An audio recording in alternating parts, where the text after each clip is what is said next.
मृत्यु के समय मनुष्य और भगवान में होती है ये बातें।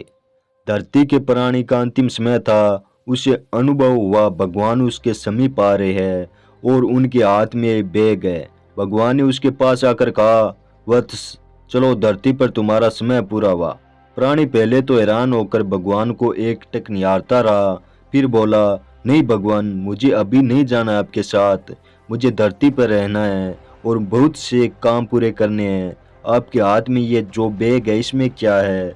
भगवान ने बोले, आपका सामान। प्राणी उत्तेजित होता हुआ बोला, मेरा सामान यानी मेरी जरूरत की वस्तुएं और धन दौलत। भगवान ने मुस्कुराते हुए कहा, पुत्र, ये पृथ्वी से संबंधित सामान नहीं है। प्राणी बोला, फिर मेरे सारे जीवन की मधुर यादें होगी। भगवान ने जवाब दिया, वे तो कभी तुम्हारी थी नहीं, वे तो समय से उत्पन्न हुई थी और समय में समा कर धूमिल हो गई। प्राणी बोला, तो अवश्य ही ये मेरी बुद्धिमत्ता होगी।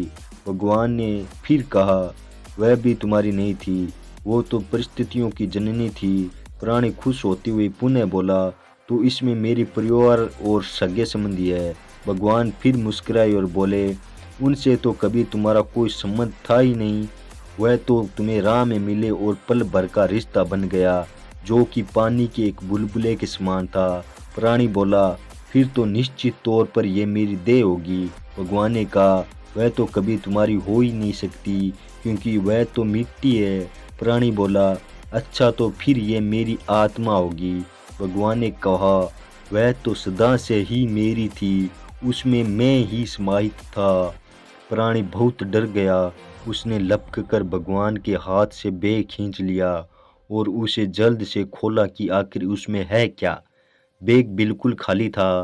प्राणी जोर जोर से रोने लगा और बोला, भगवान, मेरे पास कुछ भी नहीं है। भगवान ने जवाब दिया, जीवन का प्रत्येक क्षण जो तुमने अपने इच्छा के अनुसार जिया वही सत्य था, केवल वही तुम्हारा था। जीवन चलायमान है और वे प्रत्येक पल आपका है जो आप जी रहे हैं।